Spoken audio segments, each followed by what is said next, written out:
amados irmãos, a paz do Senhor, sejam todos bem-vindos a mais uma lição da Escola Bíblica Dominical. Estaremos estudando e meditando hoje acerca da lição de número 3, que vai ser lecionada no dia 21 de janeiro deste ano de 2024. E a temática desta lição de número 3 é a natureza da igreja. Então, nesse primeiro trimestre de 2024, estamos estudando sobre o corpo de Cristo. Na teologia, nós chamamos esta matéria de eclesiologia. Então, estamos estudando sobre a igreja do Senhor Jesus Cristo. A primeira lição, nós estudamos acerca da origem desta igreja, a origem do seu nome no grego, acerca do seu contexto histórico, também acerca do contexto histórico de agrupamento no Antigo Testamento. Falamos sobre a história da igreja, comentamos acerca de alguma coisa. E na lição de número 2 falamos sobre as imagens desta igreja que estão descritas nas páginas da Bíblia. Cada imagem define um papel, uma função desta igreja. E a lição de número 3 hoje traz a temática a natureza da igreja. Então vamos entender e compreender acerca da natureza da igreja. Como que a igreja ela deve... Que natureza é esta que a igreja tem? Então essa natureza é a natureza do Senhor Jesus Cristo, né? E essa temática sobre a natureza de Cristo foi dividida pelo comentarista em 3 tópicos. O primeiro tópico é a natureza da igreja na sua dimensão confessional. E o segundo tópico vai falar sobre a natureza da igreja nas suas dimensões local e universal. E o terceiro tópico dessa temática vai falar sobre a igreja na sua dimensão comunitária. É importante, pessoal, antes de nós adentrarmos nos tópicos, compreender o que nós estudamos lá na lição de número 1, que existe a igreja organismo e existe a igreja organização. Então existe a igreja organismo, que é a Assembleia dos Santos no mundo inteiro, que é a Igreja Universal dos Santos. E existe também a organização, que está fundamentada em um CNPJ e dentro das regras aí de cada país, tá? São as denominações evangélicas. E como que nós vamos identificar que uma denominação evangélica ela é realmente uma congregação e uma igreja que representa o Senhor Jesus Cristo? Quer dizer que uma igreja, para ela ser considerada uma igreja de Cristo, ela precisa estar fundamentada na palavra de Deus.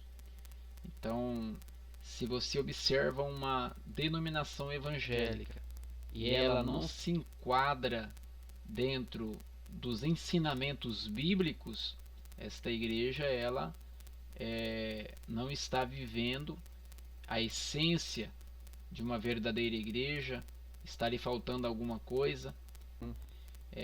Uma denominação evangélica que não está fundamentada na palavra, ela não está vivendo a verdadeira natureza da igreja.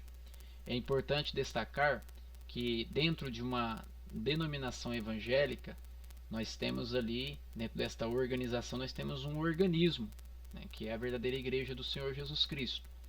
Então, às vezes, esta denominação evangélica não está fundamentada na palavra, mas às vezes existe ali algum membro dentro daquela denominação que está fundamentado na palavra e faz parte da igreja organismo. Também precisamos deixar isso esclarecido. É claro que uma pessoa dentro de uma denominação evangélica que não está fundamentada na palavra, ela terá muito mais dificuldades para conseguir viver o verdadeiro evangelho do Senhor Jesus, né? Então é importante identificar, ela precisa ter uma ortodoxia realmente fundamentada na palavra de Deus. Ela precisa viver os ensinamentos de Jesus, precisa viver os ensinamentos dos apóstolos, precisa estar enquadrado dentro da Bíblia Sagrada. Uma segunda característica da natureza da verdadeira igreja é que ela é habitada pelo Espírito. Então, uma igreja genuína, ela é habitada pelo Espírito. Paulo escreve dizendo, vós sois o templo do Espírito Santo. Então, a igreja é o templo do Espírito Santo. E uma igreja que ela é genuína e ela é verdadeira, ela é uma igreja habitada pelo Espírito Santo, cheia do Espírito Santo de Deus. É uma igreja onde o Espírito Santo ele tem a primazia pela palavra de Deus. Uma igreja onde é evidenciado o fruto do Espírito, onde é evidenciado realmente pessoas que caminham e andam no Espírito, que caminham e andam na dependência do Espírito Santo de Deus. Interessante aqui esse terceiro subtópico que fala quem faz parte da igreja anda no Espírito. Então, independente de qual seja a classe social, de qual seja a origem nacional de uma determinada pessoa, uma vez que ela teve um encontro com o Senhor Jesus Cristo, ela vai ter a sua natureza transformada e vai habitar nessa pessoa agora a natureza de Cristo Jesus. Então ele que vai compor este organismo que é o corpo de Cristo, o organismo que é a igreja, esta pessoa ela deverá então andar na dependência do Espírito Santo, sendo ela agora uma nova criatura, servindo ao Senhor Jesus Cristo. Então está escrito que quem anda no Espírito não cumpre as concupiscências da carne. Então uma igreja verdadeiramente bíblica é uma igreja que está fundamentada na palavra, é habitada pelo Espírito Santo e é uma igreja que anda no Espírito. São apenas algumas características que foram destacadas pelo o escritor desta lição, para que nós possamos identificar algumas características da verdadeira igreja, esta igreja que tem uma verdadeira natureza de Cristo. O segundo tópico fala sobre a natureza da igreja na sua dimensão local e universal. Então é importante que nós tenhamos em mente que existe a igreja local e existe a igreja na sua dimensão universal. O primeiro subtópico aqui fala sobre a igreja local e visível. Então é aquela igreja de uma determinada área geográfica. Temos a igreja de Jerusalém, depois temos a igreja de Antioquia da Síria, depois nós temos igrejas fundadas pelo apóstolo Paulo na sua primeira viagem missionária juntamente com Barnabé, Eles passam na ilha de Chipre, então ali fundam uma igreja, passa por Pérgia da Panfilha, depois por Antioquia da Psídia, Icônio, desce para as regiões da Galácia, Listra e Derbe, e ali eles vão fundar igrejas. Essas igrejas são igrejas locais e igrejas visíveis. Então é importante que nós tenhamos em mente que na igreja primitiva, essas igrejas elas foram fundadas pelos apóstolos e eram supervisionadas pelos apóstolos, mas nós não temos uma placa denominacional em cada uma dessas igrejas. É uma única igreja que está submissa aos apóstolos, submissa a Cristo, que está dentro destes preceitos que nós estamos defendendo de uma verdadeira igreja, uma igreja que tem uma natureza divina, uma natureza de Cristo habitando nela. Ela é uma igreja que sustenta a fé bíblica, é uma igreja orientada pelo Espírito Santo e é onde os crentes eles estão andando no Espírito e não na carne. E então cada uma dessas igrejas que estão nessas determinadas regiões geográficas que foram fundadas, elas respondiam à igreja de Jerusalém, mas elas ao mesmo tempo eram igrejas independentes. Porém, não havia uma placa denominacional onde cada líder dizia: esta igreja ela está submissa a mim. Todas essas congregações nessas determinadas áreas geográficas correspondiam diretamente a Jerusalém, aos apóstolos. Com isso nós temos o primeiro concílio, que foi realizado lá no livro de Atos, que é justamente para tratar de alguns assuntos pertinentes, principalmente as regiões ali da Galácia, da igreja da Galácia, onde havia alguns judeus que haviam convertidos à fé cristã e que queriam guardar alguns preceitos da lei. E Paulo vai trazer este conteúdo para Jerusalém acerca desses irmãos judeus que chegaram na região da Galácia, e vai ser feito um concílio e o Espírito Santo vai orientar aquilo que os gentios deveriam guardar, tá? Então é importante dizer que existiam essas igrejas locais e portanto uma igreja visível. Não é uma igreja como nos dias de hoje, uma igreja fundada em um CNPJ, mas estava ali uma igreja visível e uma igreja local. E dentro dessa igreja visível e esta igreja local havia aquilo que nós chamamos de igreja organismo, que é os salvos que estão dentro dessa localidade, que verdadeiramente são fiéis a Jesus Cristo e que vivem uma vida transformada. No segundo subtópico dessa segunda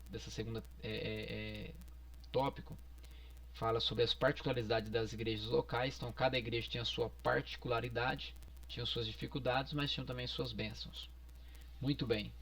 E tem o terceiro subtópico, que fala sobre a igreja universal e invisível, tá? Então essa igreja universal e invisível é justamente a igreja do Senhor Jesus Cristo em todos os lugares da terra, como uma igreja organismo, o corpo de Cristo. Neste momento nós estamos aqui no Brasil estudando a escola bíblica dominical, mas do outro lado do mundo, na China, por exemplo, nós temos irmãos servindo ao Senhor Jesus. No Irã, temos pessoas servindo ao Senhor Jesus nos Estados Unidos, temos pessoas em todos os continentes da terra servindo ao Senhor, né? Então isto é a igreja organismo, que estão inserida dentro de muitas igrejas organização, né? Igrejas de denominações evangélicas. O terceiro tema dessa lição vai estudar sobre a igreja na sua dimensão comunitária. Então, a igreja na sua dimensão comunitária. Então, nós falamos aqui sobre uma característica acerca desta natureza da igreja, desse estudo da natureza, na sua dimensão confessional, né? E falamos sobre uma outra característica que é na sua dimensão local e universal. E agora estamos falando sobre a igreja na sua dimensão comunitária. Então, na dimensão comunitária quer dizer que a igreja ela é una, a igreja ela tem diversidade na unidade, né? Mas ela é uma igreja unida. Então, apesar de haver diversidades dentro do corpo de Cristo, acerca de cada pessoa, mas ela é una, é um único corpo. É um único corpo. Então, Paulo escrevendo lá 1 Coríntios, né, ele declara que uma igreja verdadeiramente cristã é unida porque não pode haver divisão no corpo, né? Então não pode haver divisão no corpo. Cada um tem as suas características, da sua personalidade, vivem todos na direção do Espírito Santo, porém é uma igreja una nos quatro cantos da terra, é uma única igreja. É importante aqui o segundo subtópico, que diz a unidade da igreja. Paulo escreveu à igreja de Filipos: completai o meu gozo, para que sintais o mesmo, tendo o mesmo amor, o mesmo ânimo, sentindo uma mesma coisa. Esse texto mostra um anseio do apóstolo pela unidade da igreja, que como corpo de Cristo em sua forma coletiva, deve zelar pela unidade, e da mesma forma cada crente deve buscar isto, deve buscar isso. Então, cada um de nós devemos buscar essa unidade na igreja, essa unidade entre os irmãos, o mesmo foco, o mesmo pensamento, uma mesma visão, uma mesma fé, o mesmo amor, o mesmo sentimento, o sentimento que habitou também em Cristo Jesus, nosso Senhor. Então, esta é a lição deste próximo domingo, uma lição extremamente importante. Eu oriento os irmãos também a verem sempre o vídeo lançado pelo autor da revista. Todas as antecipações de cada lição é lançado um vídeo pela CPAD ou pelo próprio autor. É importante que os irmãos vejam também este vídeo para que possa ampliar e abrir ainda mais a visão de cada um, de cada professor, de cada irmão acerca dessa revista. Amém, meus irmãos? Que Deus abençoe a cada um dos amados irmãos em Cristo Jesus. Olá, pessoal. Nesta manhã eu quero compartilhar este momento de alegria com vocês, desta nova obra lançada em um dos temas mais relevantes do nosso tempo, acerca de casamento, mas especificamente acerca do adultério. Então, nesta obra eu vou falar sobre o anti-adultério, a prevenção contra o adultério para que ele nunca venha a acontecer. Mas se acaso pessoas estão passando pelo adultério, como lidar com essa situação, quais as consequências do adultério e também o pós-adultério. É uma obra extraordinária, muito linda, ficou um livro muito bom, muito bonito, um excelente acabamento. Quero compartilhar esse momento com vocês aqui. Bênção de Deus, Deus abençoe.